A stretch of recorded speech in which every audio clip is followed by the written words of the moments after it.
Olá pessoal, professor Juliano. Hoje a gente começa então a fazer uma série de vídeos com análise estatística.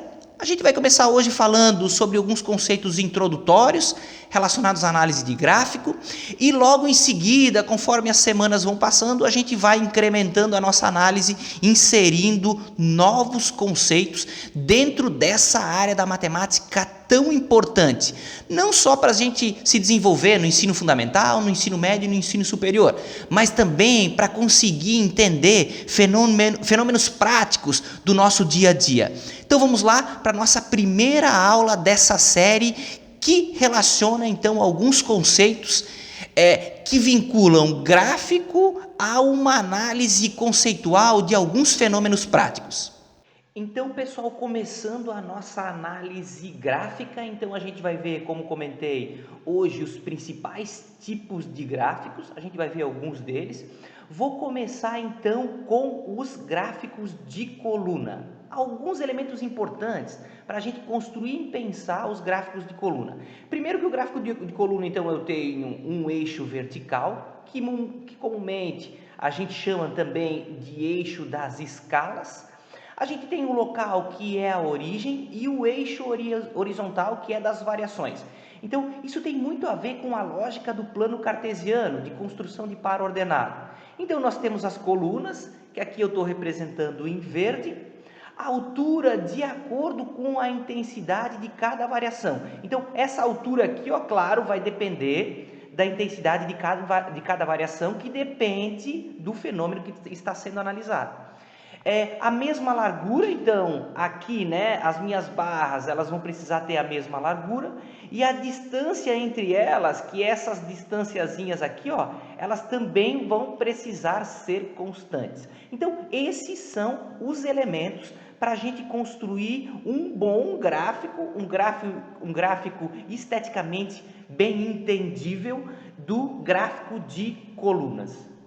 Aqui então, pessoal, eu mostro para vocês um exemplo de gráficos de colunas, né? Então a gente tem os dois eixos como a gente definiu antes. Aqui no meu caso, o eixo vertical, então é habitantes por quilômetros quadrados. Observe que eu tenho o título, né? Então, ó, a evolução da densidade demográfica, isso é importante, a gente ter o título bem claro. Aí tenho aqui no eixo horizontal os anos, né? 1940, 1950 e assim por diante. E aqui eu tenho a minha escala, que é de 5 em 5 nesse caso, né? Então de 0 até 5, 5 até 10 e assim por diante.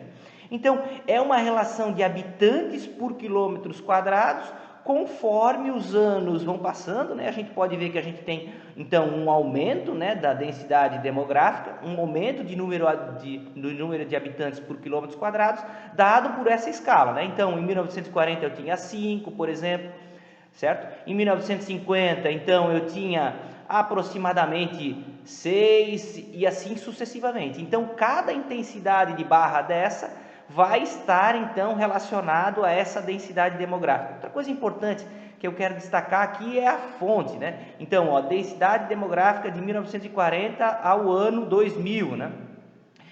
1940 ao ano 2000, já fazendo uma projeção para 2010, como aparece aqui. Então, vocês podem ver que tem todos os detalhes, né, disponível, o site onde está disponível, né, e aqui embaixo a fonte escrita de forma mais objetiva, né? Então, o IBGE,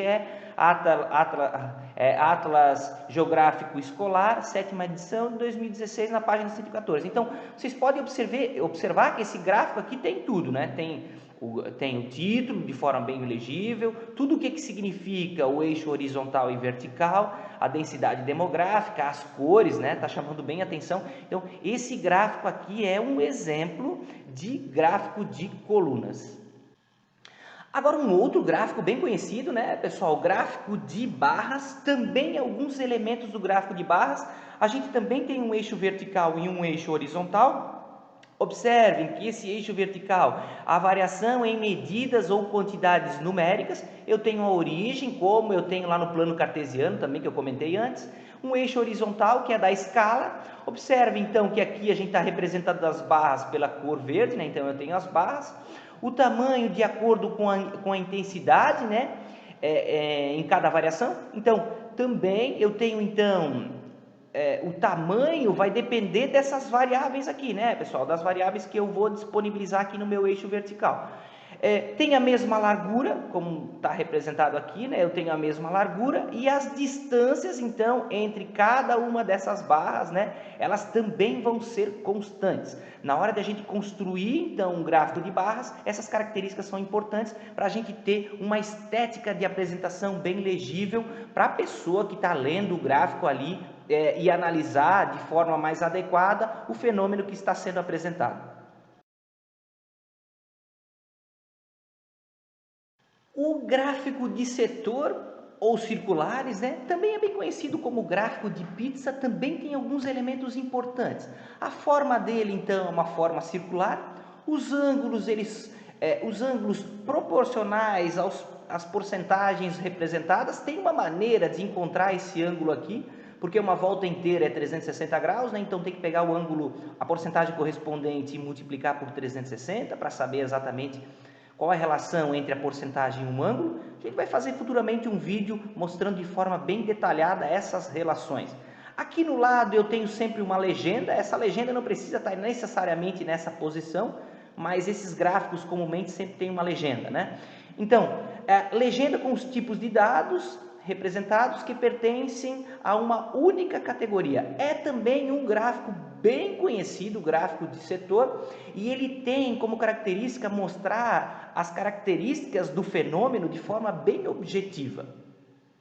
Aqui então mostro um exemplo para vocês de gráfico de setor. Então,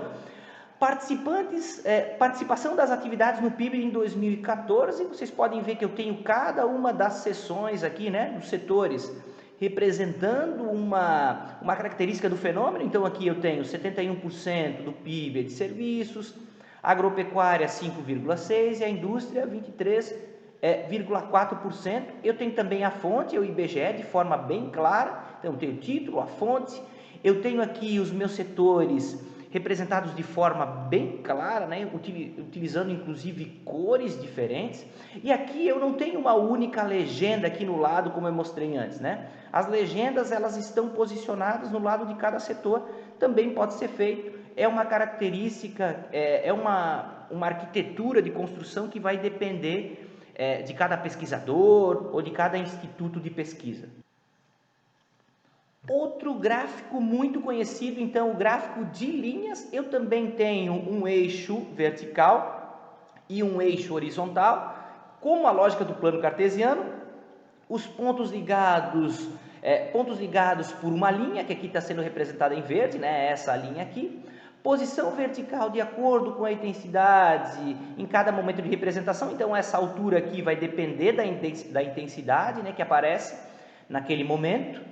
E eu tenho a distância proporcional ao período de tempo representado, que são essas distâncias aqui, que vai depender, claro, de como o meu período temporal está organizado. O gráfico de linhas também é um gráfico muito conhecido, que vou mostrar para vocês um exemplo agora. Então, mostro para vocês um exemplo de gráfico de linha, como vocês podem ver. Eu tenho aqui o título, né? Desmatamento da Amazônia de 2000 a 2014. Então, eu tenho o meu eixo vertical e o meu eixo horizontal. O meu eixo vertical aqui, então, taxa média de desmatamento por quilômetro quadrado por ano, né? Uma relação de quilômetros quadrados por ano. Então, a gente pode ver, né? Fazer uma leitura 2000, 2001, 2002, o crescimento e depois um decréscimo até 2014. Eu tenho também aqui a minha fonte. Observem que aqui a minha relação de taxa, ela está sendo dividida em cada 5.000, né? Então 5.000, 10.000, 15.000 e assim sucessivamente. Então eu tenho uma relação como no plano cartesiano, né? Eu tenho uma relação de ano e quilometragem, né? E quilômetros quadrados por ano de desmatamento, né? Então desmatamento. Então cada ano desse representa uma altura, né, que é proporcional ao ano analisado. Então eu tenho um crescimento e depois um decréscimo desse desmatamento. Eu tenho a fonte também aqui, né, com o dia que foi acessado, o site, tudo certinho. E aqui embaixo eu tenho a fonte escrita de forma mais objetiva, também é uma fonte do IBGE. Então a gente tem mais um exemplo, ó. A gente tem o título, o gráfico, apresentado de forma bem clara, a fonte, né? E aqui embaixo a fonte mais objetiva, onde foi tiradas as informações e a fonte mais objetiva. É um exemplo de gráfico de linha e mostra como esse fenômeno se comporta ao longo do tempo. Que fez uma análise rápida de alguns elementos dos gráficos, né, dos principais tipos de gráficos. A gente passou pelo gráfico de colunas, barras, depois a gente viu um pouco do gráfico de setor, depois a gente viu o gráfico de linha, né? Agora vai aparecer para vocês algumas aplicações, alguns exercícios para vocês gravarem um pouco essas relações que envolvem gráfico e ao mesmo tempo questões de interpretação, de problemas práticos que podem ser analisados a partir desses princípios de gráficos relacionados à estatística que a gente analisou antes.